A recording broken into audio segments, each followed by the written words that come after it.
noite. Tá dando para escutar aí direitinho? Nós vamos dar sequência na provocação do há 2000 anos que nós começamos semana passada, de carnaval. Quem foi atrás da tria elétrica? Perdeu. Mas nós gravamos o áudio, se alguém quiser depois é só um número que a gente passa pelo WhatsApp.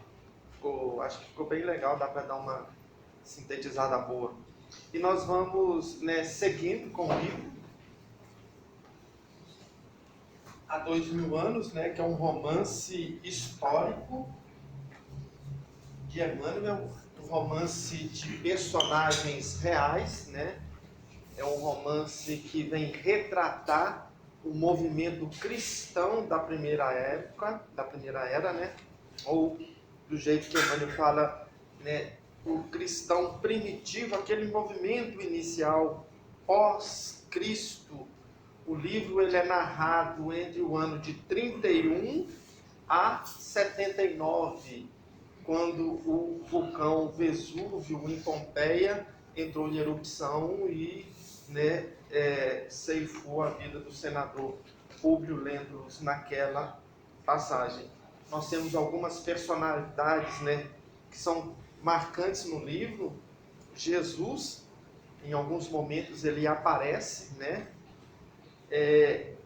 o próprio senador Públio Lentulus, que hoje é o espírito de Emmanuel. Quem narra o livro, Emmanuel, autor espiritual, narrando a história do senador Públio Lentulus, então ele narra e vive a história. Lívia, sua esposa, um anjo, em relação a ele, um espírito muito elevado, mas não puro ainda. Ana, uma serva também de uma capacidade espiritual extraordinária. Flávia, que era uma filha de 7 anos, que foi acometida pela lepra, e a gente tem informações que essa mesma Flávia é o próprio Chico Xavier, quem é o autor encarnado do livro. Marcos, que é um filho do senador, que foi raptado, que é o primeiro capítulo que nós vamos adentrar hoje. Aí nós vamos ver que tem um outro personagem chamado Flamínios e Calpurnia, 2 romanos patrícios, que tem 2 filhos, Plínio e Agripina. Aí nós vamos ter um personagem muito importante na história que chama André de Quioras, que tem um filho Saul. Esses 2 são judeus, e tem uma participação muito grande na história. Nós vamos ter também Pôncio Pilatos, da época, o governador de Roma, na Judéia, aquele que presidiu todo o processo de condenação de Jesus. A história começa no ano de 31 e finaliza no ano de 39. O palco geográfico é Roma, toda a sua grandeza, e a Palestina, a Judéia, a Galileia, aquela região ali. É um romance histórico, verídico, e Emmanuel, na introdução, ele deixa bem claro que é um momento em que ele vai fazer uma incursão no próprio passado, e esse passado traz doces recordações, mas ao mesmo tempo amargas recordações. E ele considera que ele cometeu 2 erros capitais nessa encarnação. A primeira que nós vamos ver hoje, que é o momento em que ele nega Jesus, E o outro nós vamos ver mais à frente, que é a sua relação com a esposa. Ele deixa isso bem claro, mas o mais marcante é ele falar da volta ao passado. É como se ele estivesse entrando na caixa preta da sua história, ou na memória do Espírito integral que somos todos nós, A preta ou memória, nós até falamos aqui na semana passada que é aquilo que Freud traduziu para a gente como sendo o inconsciente, e André Luiz confirma que esse inconsciente é um inconsciente profundo, né? E isso que fica guardado ali é o que nós chamamos de trauma. Freud batizou de trauma. São todas as nossas vivências dolorosas, quais nós temos muita dificuldade em entrar em contato. Toda vez que a gente entra em contato com algo que é traumático, que a gente deixou guardadinho, bem escondidinho lá, a gente revive as emoções. Isso pode ajudar em determinados momentos, né, em processo de psicoterapia, tratamento psiquiátrico, né, ou até mesmo em regressões de memórias com pessoas confiáveis, ou pode ser mais traumático ainda, né, aquela dor trazer uma sensação de penúria, né, de muito sofrimento. Então são essas condições que nós avaliamos, né, e entramos no capítulo 1, que é o capítulo que vai falar da amizade de dois amigos que conversam sobre a vida, né, o cotidiano. E nesse capítulo vem à baila, né, um assunto sobre reencarnação. O senador questiona seu amigo sobre a reencarnação, se ele acreditava. Então Emmanuel coloca bem assim de pano de fundo a discussão sobre o processo da vida após a morte, há 2000 anos atrás, conversando com outro senador amigo seu que acreditava mais que a vida era finita, aquela vida e mais nada. E colocando também a questão do politeísmo, né, romano, politeísmo grego, que era a cultura religiosa que pautava, né, o Império Romano. Em contraposição à cultura judaica, que já acreditava num Deus único e que estava recebendo naquele momento Jesus de Nazaré, ou o governador espiritual do planeta, que vinha trazer à humanidade uma outra concepção de vida, uma outra concepção, né, pautado em novos valores, principalmente nos valores transcendentes, aqueles que extrapolam o nosso modo de vida humano. E é importante a gente ver isto, porque em alguns momentos, e nós vamos ver, quando se fala de vida após a morte, e quando se fala de Jesus, fala de igualdade. E quando se fala de igualdade para os patrícios romanos e para as pessoas mais influentes, inclusive os doutores do templo, né, os sábios da época, essa questão da igualdade ela é um pouco irritante para eles. Nós acreditarmos que todo mundo aqui é igual perante as leis divinas, e que quem está do lado de fora também é igual a nós perante as leis divinas. Quem está num presídio preso por crimes hediondos também são, né, ou é igual a nós perante as leis divinas, cada um com as consequências dos seus atos, né, mas somos todos iguais. E isso era repugnante para quem se acreditava superior ao outro, pelo fato de ter nascido numa família nobre, pelo fato de ter nascido numa comunidade, num agrupamento de pessoas que formavam um império. E a gente ainda vê essas questões aí sendo colocadas na nossa sociedade, né? Questões de A é melhor do que B. Mas quando a gente se pauta nos valores espirituais trazidos por Jesus, trazidos por Moisés, trazidos pela doutrina espírita, que são reflexos das leis divinas, aí a gente vai ver que cor, nascimento, título e uma série de outras questões não coloca ninguém superior a ninguém.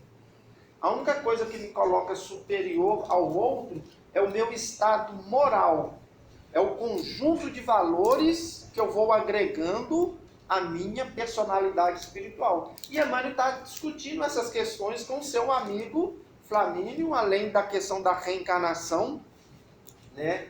E esse capítulo 1 vai ser traçado uma série de diretrizes, né, que vai impactar decisivamente em muitas decisões que o senador vai tomar para frente. Eu até fiz uma relação aqui das conversas, dos momentos que nós temos no nosso dia a dia, né? E que às vezes a gente não percebe, mas pode ser algo que vem alertar a gente para determinados acontecimentos que vão vir no futuro. É quando... Ou formar conceitos até, né?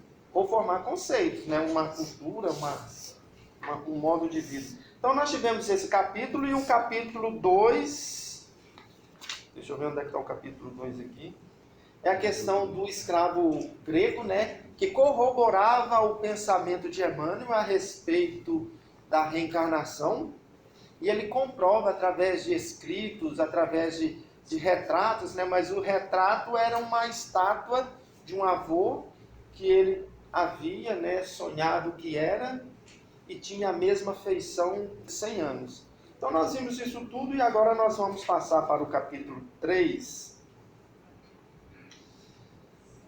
que é na casa de Pilatos. Na casa de Pilatos acontece uma série de questões. O senador sai de Roma, aconselhado pelo seu amigo, em busca da cura da filhinha, e vai para a Judéia.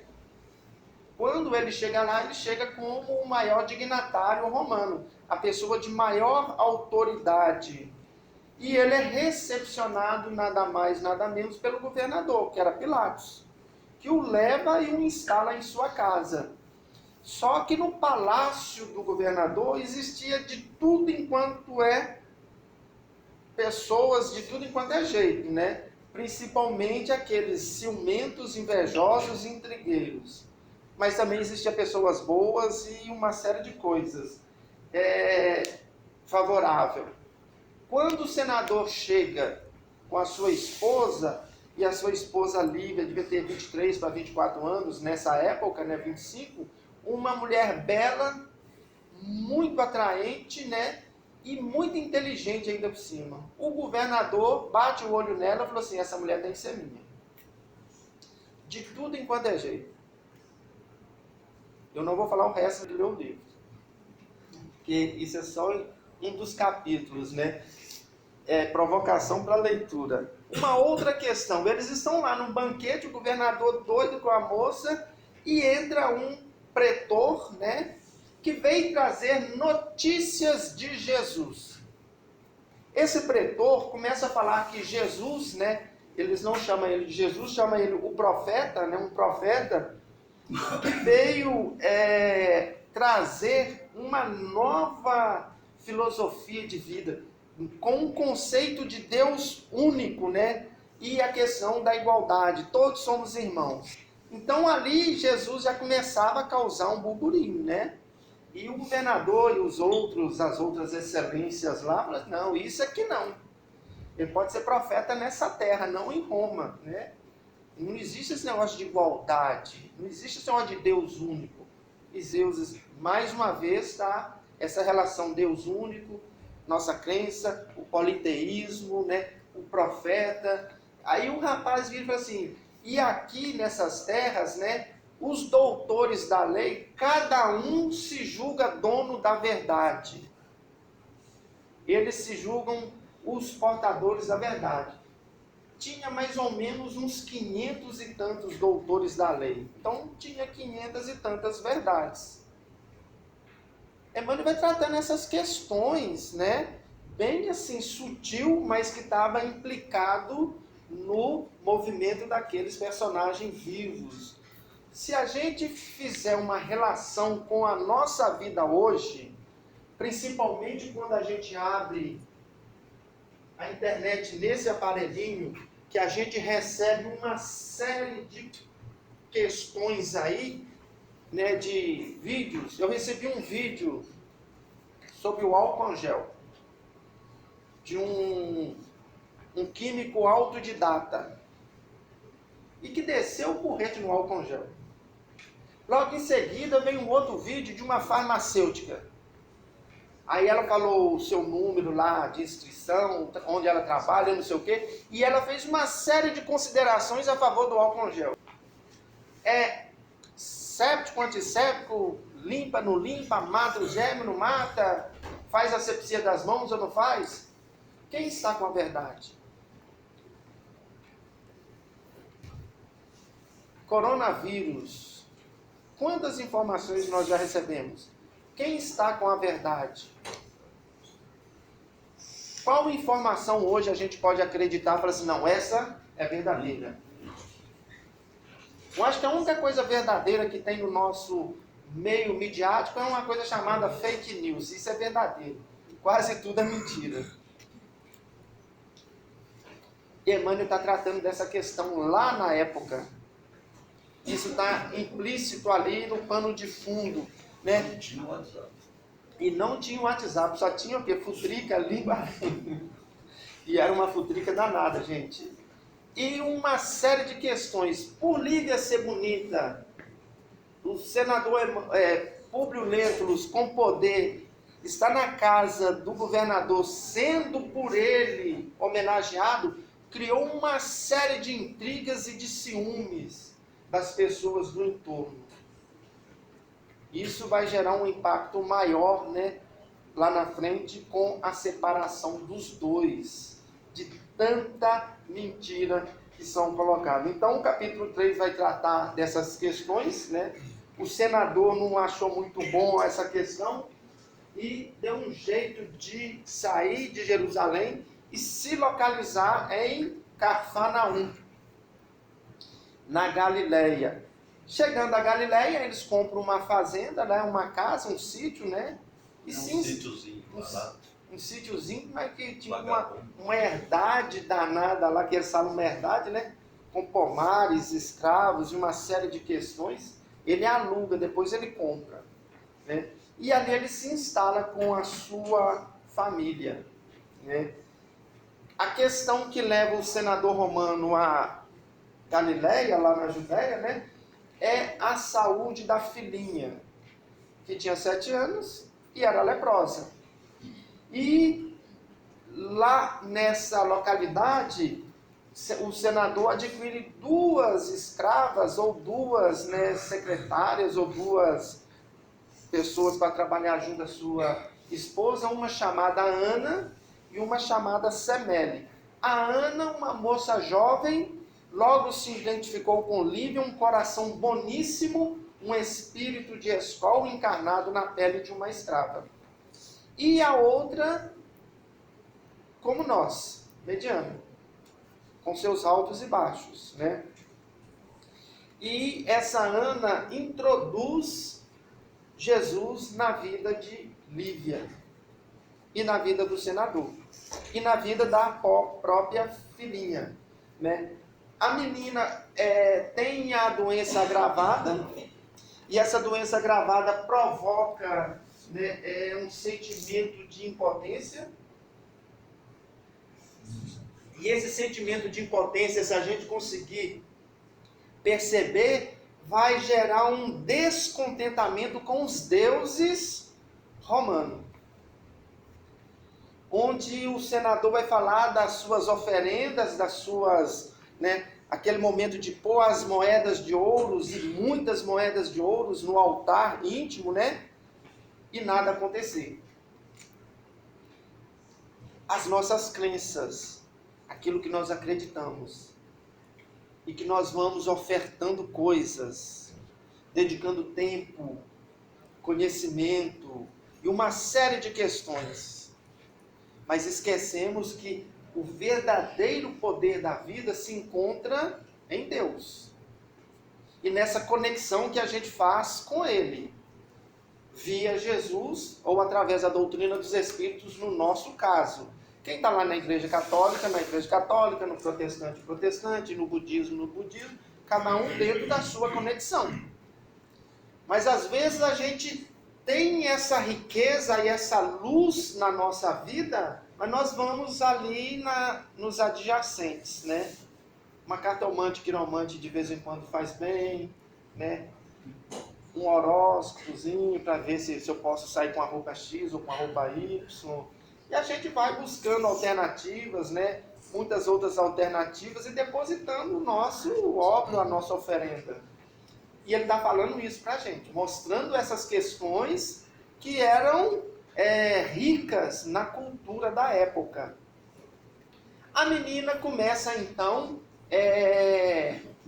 a se definhar, né?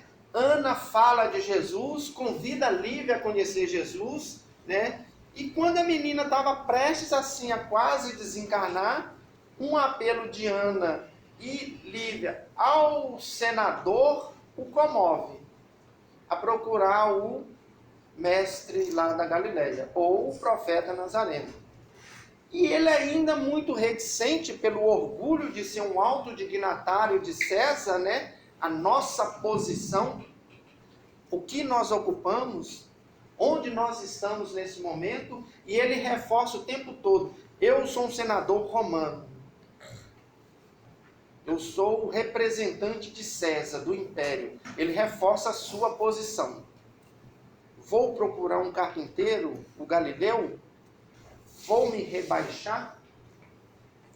Lembrando que Jesus na época não é a mesma ideia que nós temos de Jesus de hoje. Ele era o profeta de Nazareno, né? De Nazaré. Mas aí que tá.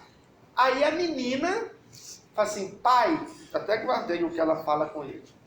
Ela fala assim: papai, eu quero o profeta de Nazaré.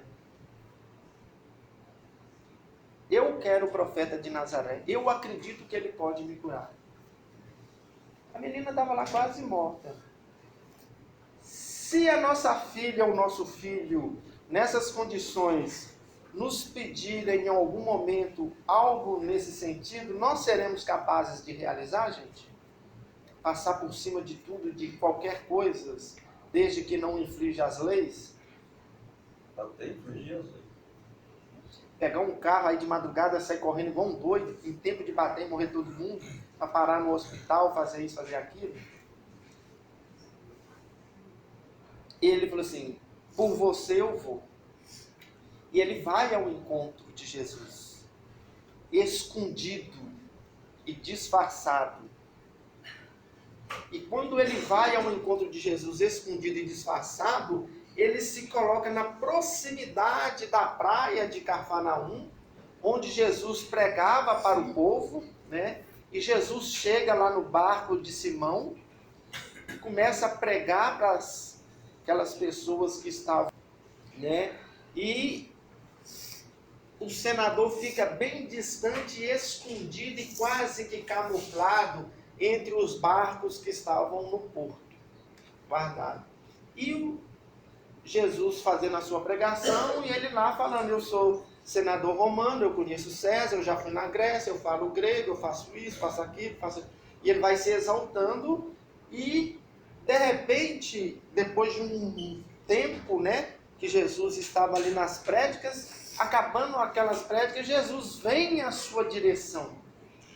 E quando Jesus vem à sua direção, que Jesus se coloca diante dele, ele fala assim: e agora? O que eu faço? Errou. E ele ainda pensa: mas eu sou o senador e ele é o carpinteiro.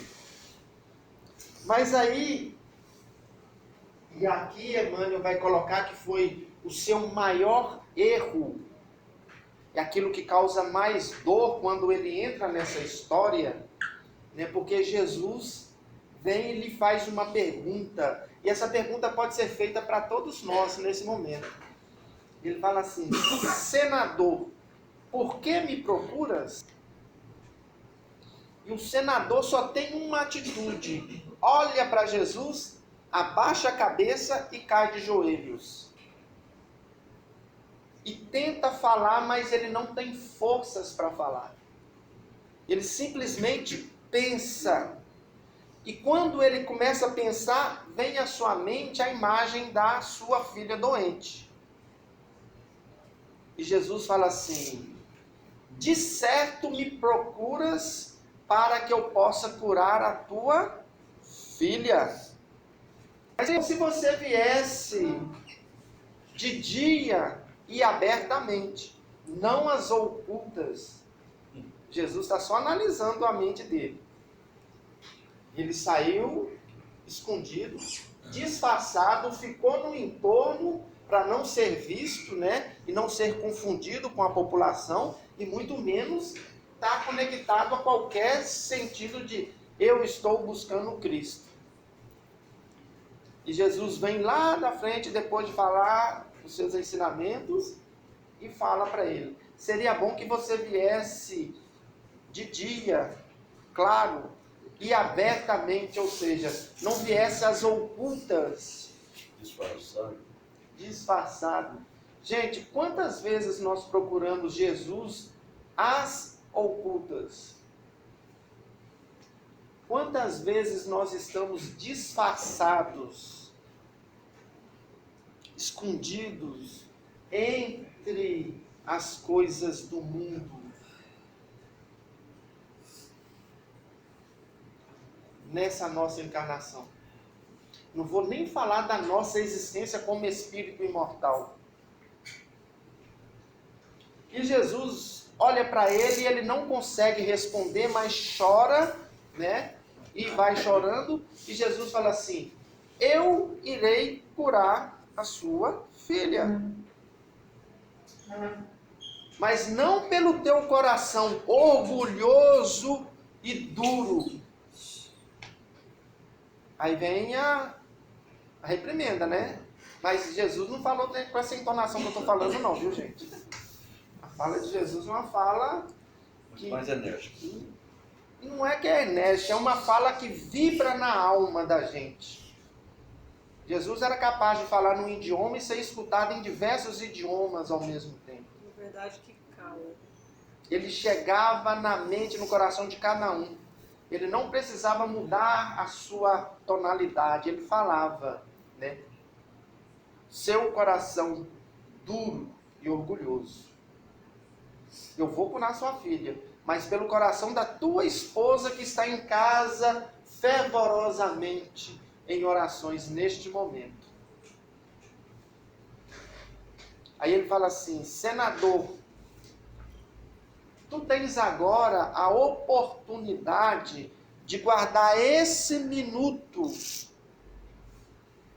ou terá os séculos pela frente, para provar o teu amor ao meu nome. Olha só para vocês verem, gente. Jesus deu a ele 1 minuto para ele tomar uma decisão. Estar com Cristo, caminhar com Ele e seguir no rastro da luz, ou ter os séculos pela frente, para aceitar esse convite. Isso aí nós vamos ver a partir dos 50 anos depois, que está para o mês que vem, e o restante da obra.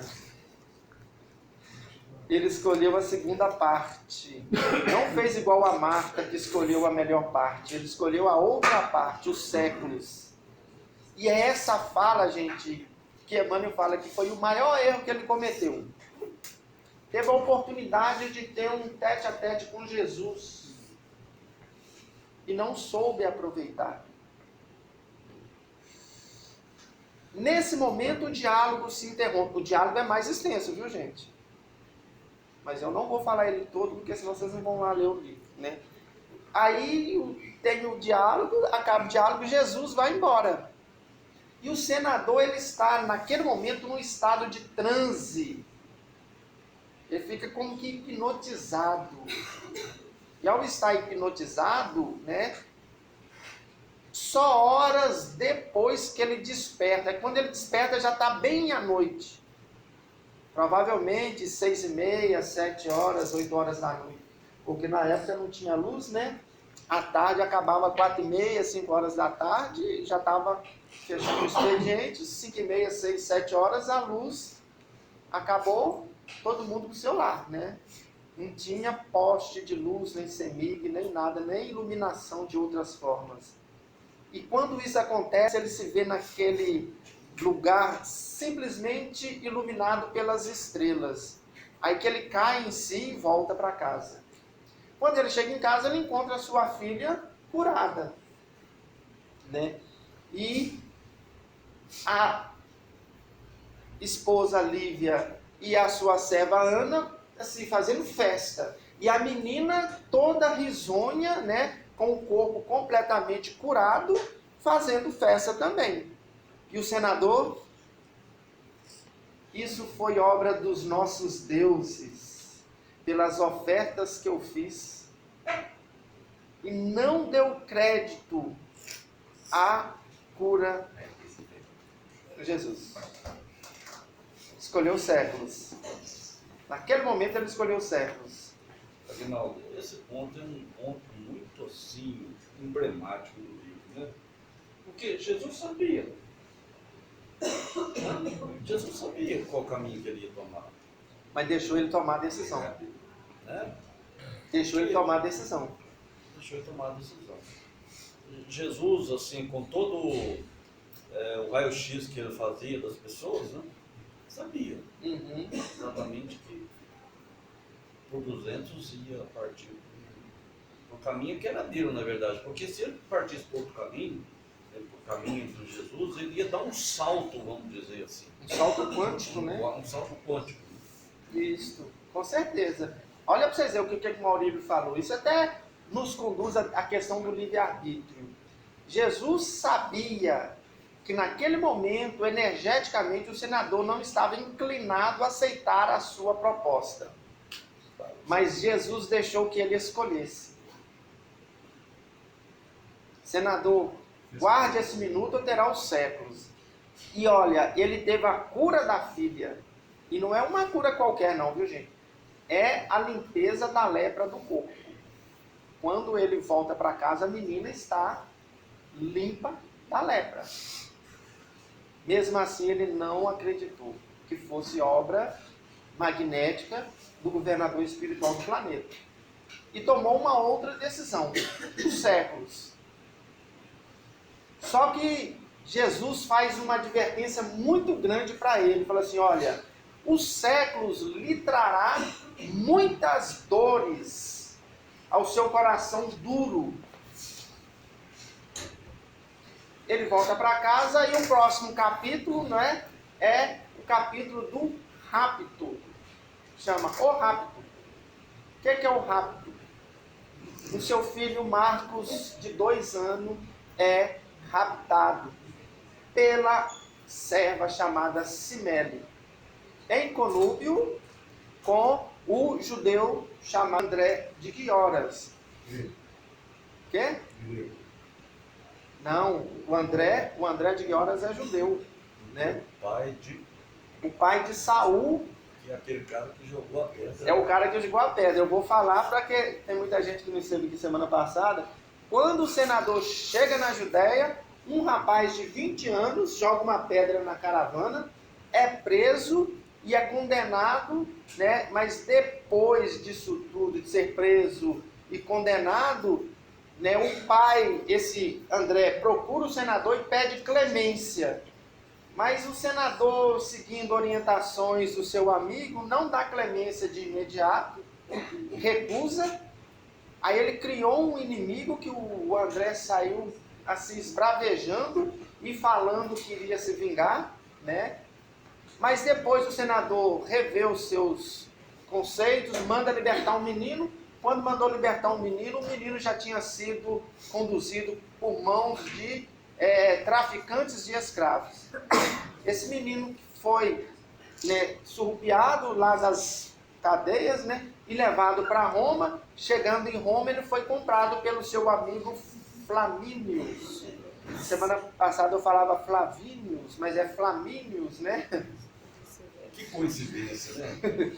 E o rapaz que indicou, falou assim, seja duro. Vocês não estão entendendo essa parte, mas é assim que funciona o capítulo 2, né? Quando o menino... Aí o pai desse rapaz, que foi condenado a ser escravo, foi lá e raptou o filho do senador. Ali começou para ele toda uma vida de amargura, uma vida de dor e sofrimento. Porque eles procuraram e não acharam. E a intenção deles era ficar lá até a cura da filha. Como a filha foi curada logo em seguida que teve esse encontro com Jesus, a pretensão deles de voltar para Roma era imediata. Só que isso só ocorreu 16 anos depois que eles voltam para Roma. Depois de tanto procurar pelo filho, né? O filho que foi raptado por esse senhor. Mais tarde esse senhor envenena essa menina, a Semele, para poder dar uma queima de arquivo, porque o senador ofereceu uma recompensa muito grande. Mas isso aí são assim um capítulo que a gente vai ter que ler, eu não vou ficar preso nesse capítulo, e vou pular para o outro capítulo que é muito importante, que é... Não, posso fazer só um parênteses aqui? Pode. Quando você vai pensando aí. Essa história do rapto da criança, né? A gente fica imaginando o sofrimento de uma mãe, né, que tem um filho raptado. Né? A mãe é Lívia. Né? Um espírito superior, vamos dizer assim. Não um espírito perfeito, mas um espírito superior. Né? E a gente fica imaginando por que um espírito superior tem que passar por uma provação dessa. Né? É uma parte. Claro que quando a gente lê uma vez, 2 vezes, 3 vezes, enfim, a gente vai pegando detalhes, é isso que você está pegando, né? Mas a gente não consegue, no livro, entender que provação que é essa que Lívia tinha que passar, né? Porque imagina você, né? A gente fica imaginando, eu tenho filho, né? Então quem é pai, quem é mãe, possa imaginar qual que é o trauma de ter um filho raptado. E Lívia passou por essa provação, mesmo sendo um espírito superior. Mas resgate que é isso. Né? Mas isso não é resgate, é evolução. Para o senador, talvez uma expiação pela dureza do seu coração. Para Lívia, um espírito superior, evolução. Por quê? Ela é superior, mas ela não é pura.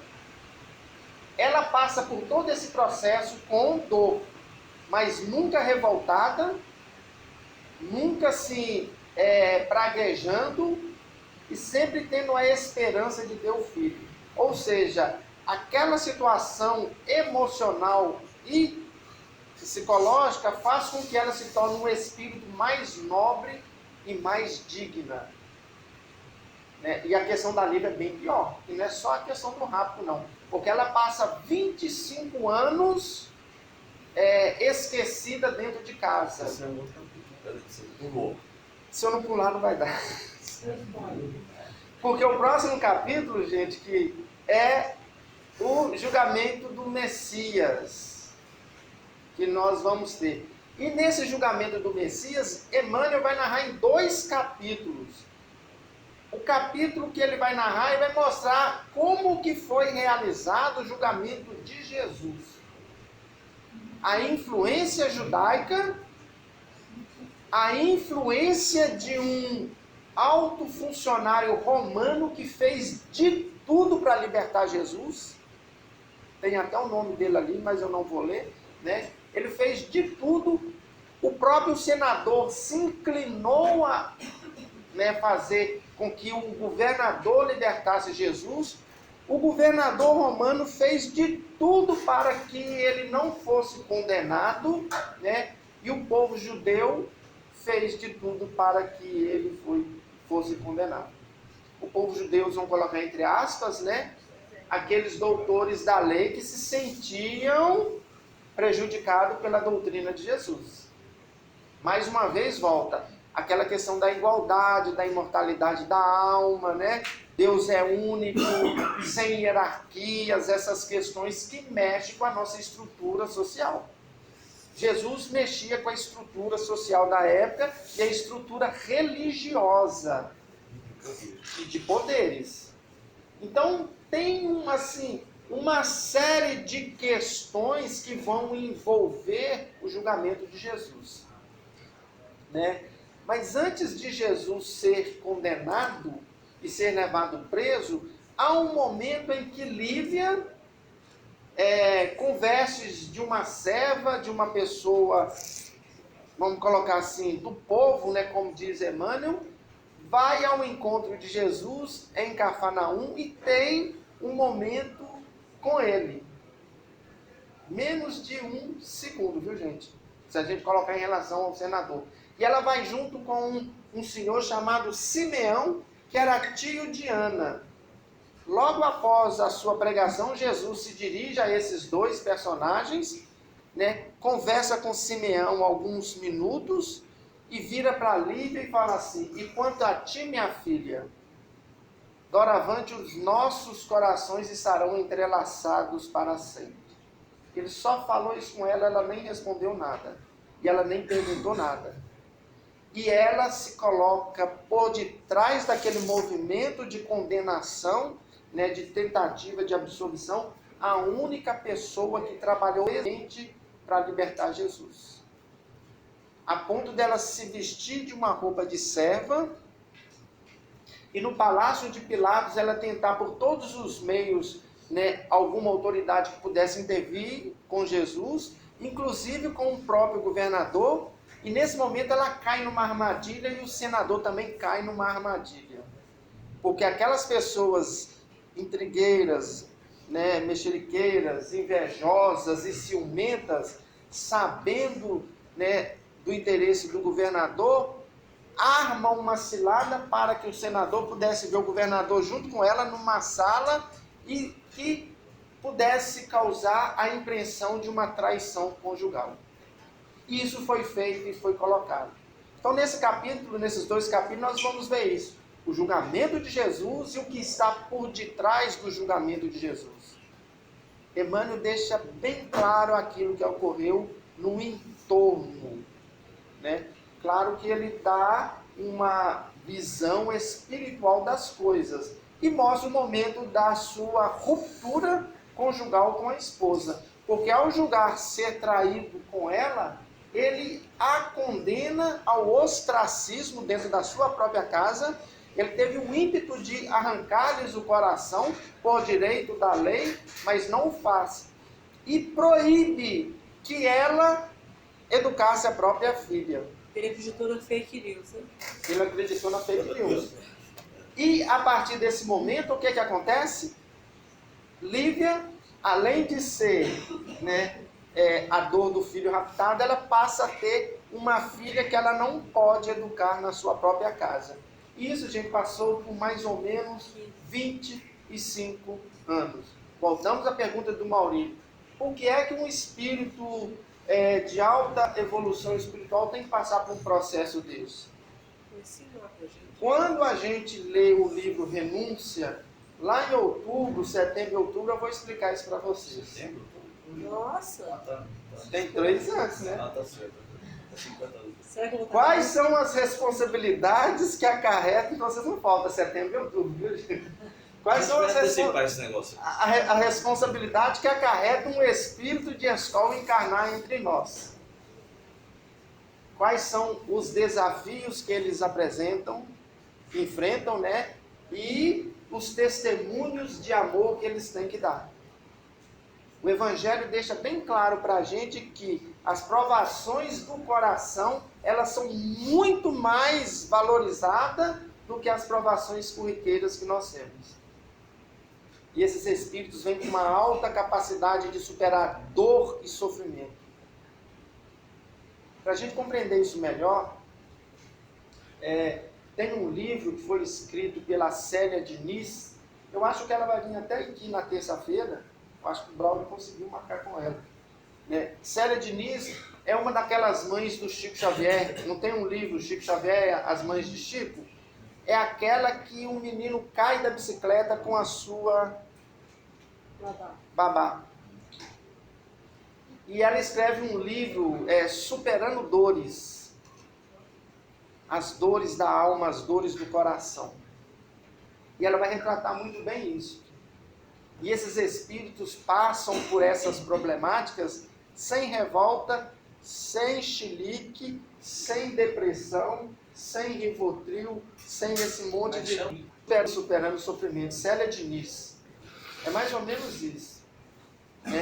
Esses espíritos vêm com essa capacidade de nos mostrar que é possível vencer. Principalmente você estar próximo de quem você ama e não poder dar um abraço. Gente, infelizmente o nosso tempo não para, né? Vencendo a dor da morte. Vencendo a dor da morte, isso. E aqui eu vou fazendo uma cronologia de tempo, né? Os fatos... Está no segundo capítulo. Não, estou no 7º. Vai ser O por rápido, né? A pregação do Evangelho. Não. A condenação de Jesus, que está no ano de 36. No ano de 38, o senador consegue remover Pôncio Pilatos, né, da Judéia. No ano de 41 ele se mata. O tempo vai passando e a gente vai... Se mata o Pôncio Pilatos. Pôncio Pilatos, né? Aí nós vamos ter a calúnia, né, vitoriosa. Aí o livro dá um salto, né? Vai para o ano de 35, no ano de 35, que é o 6, o apóstolo da Samaria. Aí no ano de 35, o senador, né, desiste de procurar pelo filho e eles voltam para Roma.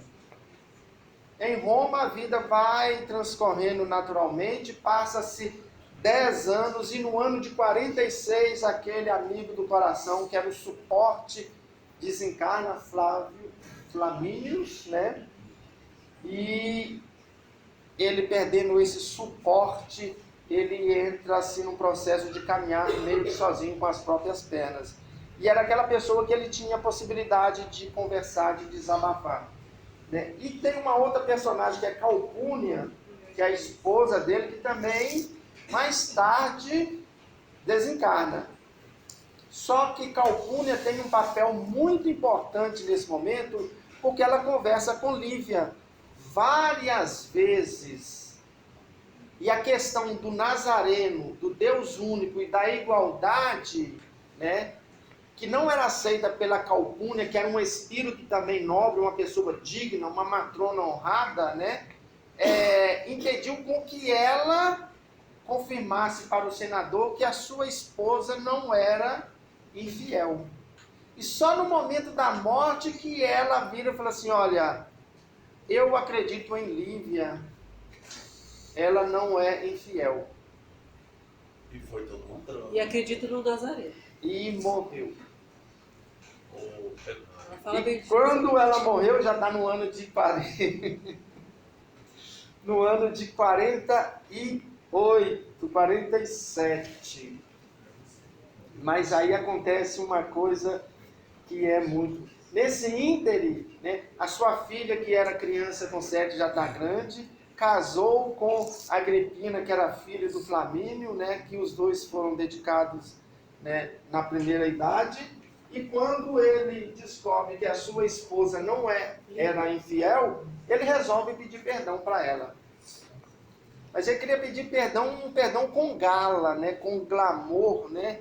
E ele seria homenageado no Senado por ter mais de 20 anos como senador e ter uma carreira impecável no trabalho que ele desempenhava.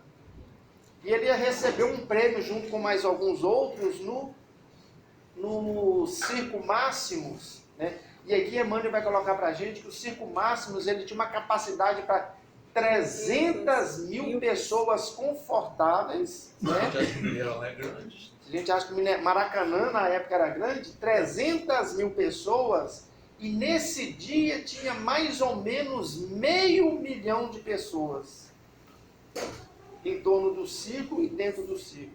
E Roma nessa época tinha 1.800.000 e tantas mil pessoas.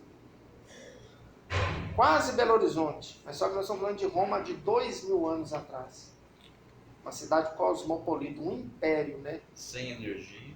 Não tinha. Não tem carro. Não tinha carro, mas tinha liteira, tinha carroça. Não tinha carteira assinada. Roma, gente, tinha água encanada, água quente, aquecedor, todas as ruas pavimentadas, rede de esgoto, Roma tinha praticamente pavimentado praticamente a Europa inteira por causa dos deslocamentos. Roma conduzia água montanha acima, tinha uma arquitetura de conduzir a quase 2.000 metros de altura. Então tinha uma infraestrutura de deixar muita gente, né, hoje com inveja.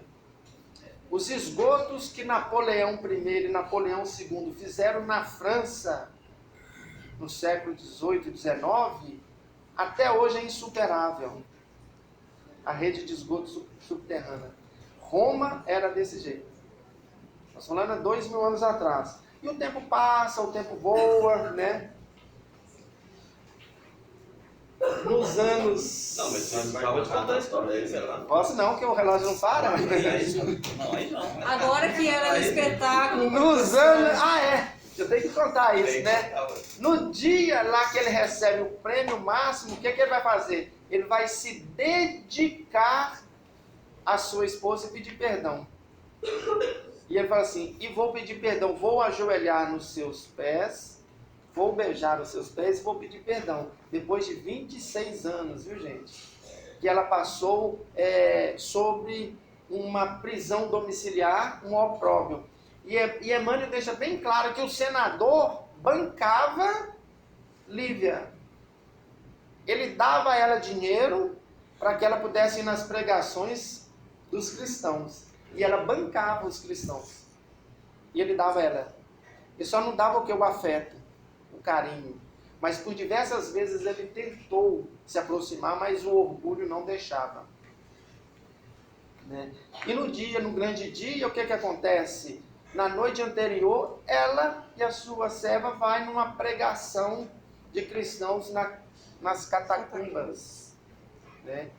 E lá ela é presa. Só que ela é uma patrícia e ela estava com as suas roupas de patrícias. Ela não mais tinha vergonha de usar a roupa patrícia para ir nas catacumbas.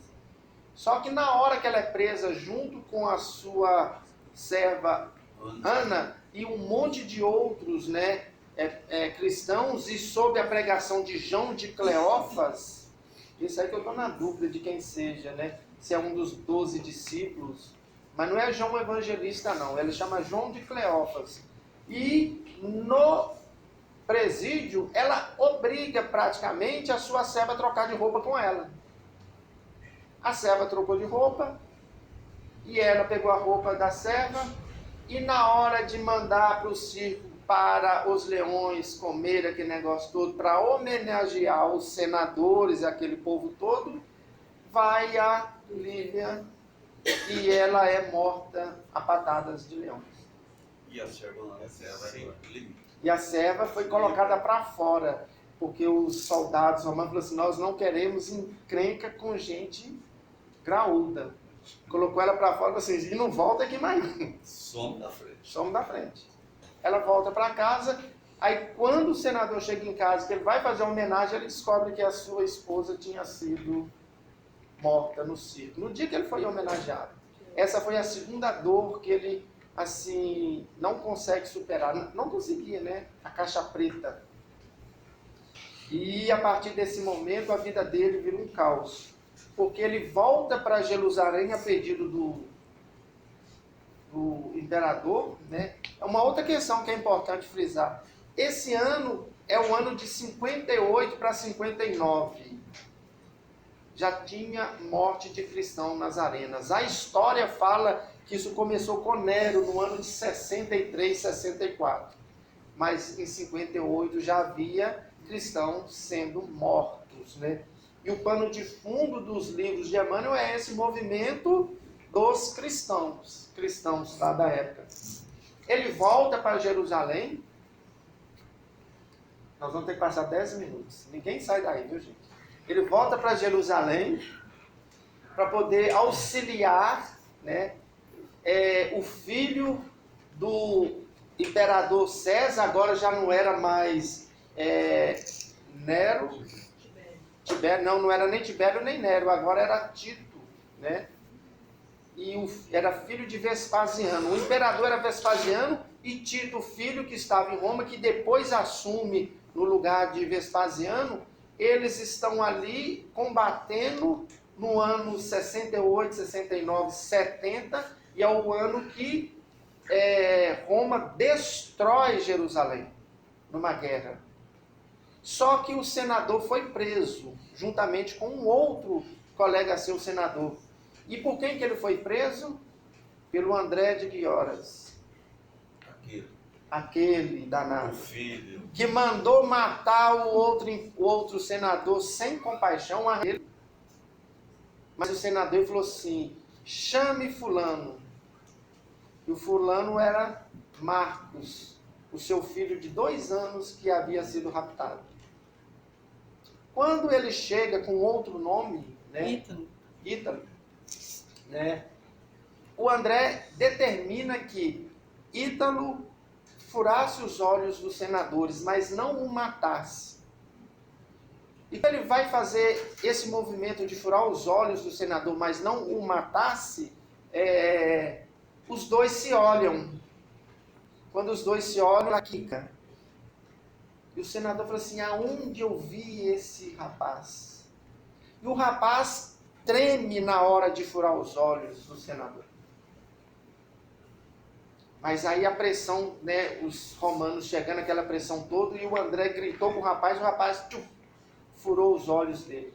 Quando ele fura os olhos do senador, os romanos entram no ambiente que eles estavam presos, saem matando todo mundo. Só não matou o velhinho, mas deixou ele bem machucado. Velhinho? O André de Guioras. Aí os dois têm uma conversa mais à frente, o senador agora cego, né? E conversa com o André de Guioras, por que é que ele tinha feito aquilo. E o André fala assim, aquele que furou os seus olhos era seu filho, que eu raptei por causa do meu filho, que você condenou. Ele falou assim, não, mas eu mandei libertá-lo. Aí os dois falam assim, nós dois somos dois, aí ele usa o termo assim, desgraçados, infelizes, pelas decisões e a dureza do coração. Aí mesmo assim, esse rapaz, eles matam ele depois, e o senador volta para Roma, é homenageado, o Tito que estava lá, que era o grande vencedor, volta para Roma, Vespasiano sai, né, do comando máximo e Tito assume como o novo César. Só que o senador agora já está velhinho, nós já estamos no ano de 60, né, 60, 70, por ali foi 70, nos anos 70, né? Ele estava com quantos anos, senador? Ele vai morrer com 68, 69 por aí. E ele Naquela faz época era muita coisa, né? E ele faz uma coisa, ele muda-se com a sua serva Ana, que agora já não era mais serva, era a governanta da casa, a quem o próprio o senador respeitava, e a sua filha Flávia, que era muito mal amada, um casamento muito assim conturbado, né? Um processo de muita inveja em Roma, outras mulheres querendo o marido dela e aquela confusão danada. Eu não sei se isso acontece nos dias de hoje, né? Essas intrigas, inclusive ela foi envenenada por uma serva que foi colocada por uma pretendente do seu esposo, que vendeu para ela um cosmético cheio de coisas e deixou ela também cega e com o rosto todo deformado. Nesse ano, que já é o ano de 69, os dois estão em Roma não, em Pompeia, e lá em Pompeia, qual era a questão do senador, da filha e de Ana? Ler todos os dias uma passagem do Evangelho. Porque desde o dia da morte da sua esposa, o senador se inclinou para o mestre de Nazaré. Então eles liam os evangelhos e refletiam numa série de questões. Eu até marquei duas falas do senador, mas eu vou ler uma que está no livro, né? Ali ele já era cristão. E ele vai terminar sua vida no ano de 69, porque o vulcão entrou em erupção e na erupção morreu todo mundo dessa história, porque ficaram muitas outras pessoas vivas, né? Mas eu vou ler só um parágrafozinho pequeno, aproveitar que o nosso horário agora é de 8 às 9h30, né? O pessoal já está muito bem tranquilo. Nós não precisamos preocupar com voltar para casa, né? Porque... Chover, tá chovendo. O senador fala assim, com Ana e a sua filha. Fala assim, a expiação não seria necessária no mundo para burilamento da alma, se compreendêssemos o bem, praticando-o por atos, palavras e pensamentos. Aí ele fala, se é verdade que eu nasci condenado ao suplício da cegueira, em tão trágicas circunstâncias, a cegueira dele vai estar no primeiro capítulo, viu, gente? Quem não veio semana passada, é só ir lá no primeiro capítulo e ver que vai ver o significado da cegueira, né? Trágica circunstância, porque foi o próprio filho que cegou ele com o punhal incandescente, né? Aí ele fala assim, talvez eu tivesse evitado a consumação dessa prova, se abandonasse o meu orgulho para ser um homem humilde e bom. Se ele não tivesse sido orgulhoso, no momento que o pai do menino foi pedir clemência para o seu filho, mas dali ele foi orgulhoso e duro, não deu clemência, o menino ele não tinha um filho raptado. Se ele não tivesse um filho raptado, ele não teria os olhos vazados pelo próprio filho lá 40 e tantos anos depois. Nesse momento, o vulcão morre. A Ana sai do corpo como uma estrela de luz e ascende às altas esferas, de Beluvalina para cima. E o senador Flávia e o seu genro, né, que voltou naquele momento, e outras personagens ficaram por muito tempo agarrados ao corpo, sem sair daquele ambiente. Está narrado aqui, viu, gente? Eles ficaram ali perambulando, até que um dia, depois de muito tempo, a gente não sabe, meses ou ano, né? Veio o espírito de Simeão, um senhor cristão, aplicou o passe em todos eles, eles começaram a ter noção da morte, aí Lívia desce e resgata todo mundo. Só que Lívia desce, resgata e volta. E eles vão ficar em planos mais próximos à Terra. E 50 anos depois, ele está de volta. Mas aí é só o mês que vem. Porque o livro acabou, nosso horário acabou. Eu corri, não teve jeito. Foi só um preâmbulo, por isso nós fizemos em duas, né? Semana passada e hoje. Eu tenho o áudio da palestra de semana passada, palestra não, do estudo de semana passada, o Braulio também tem, se alguém quiser, é só passar o telefone, a gente envia pelo WhatsApp. Gravando, depois a gente faz para todos, boa noite. É só um pouquinho para a gente fazer a leitura e ver com mais detalhes tudo aquilo que se passa.